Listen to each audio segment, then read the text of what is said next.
Ja sam Nikola Grbić, rođen sam 6. septembra 1973. godine i bio sam srpski odbojkaš. Bio sam selektor reprezentacije Srbije u periodu od 2015. do 2019. godine. Najveći uspeh postigao sam na olimpijskim igrama u Sidneju 2000. godine. Ja sam Vladimir Grbić, poznat kao Vanja, rođen 14. decembra 1970. godine u Zrenjaninu.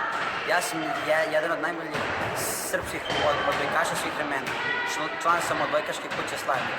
U ukupnom dresu reprezentacije sam osvojio 14 medalja i proglašen sam s najboljih igrača Evrope 2000. godine. Najveći uspeh postigao sam na olimpijskim igrama u Sidneju 2000. kada sam osvojio zlatnu medalju. Zdravo, ja sam Novak Đoković i prva sam u tenisu.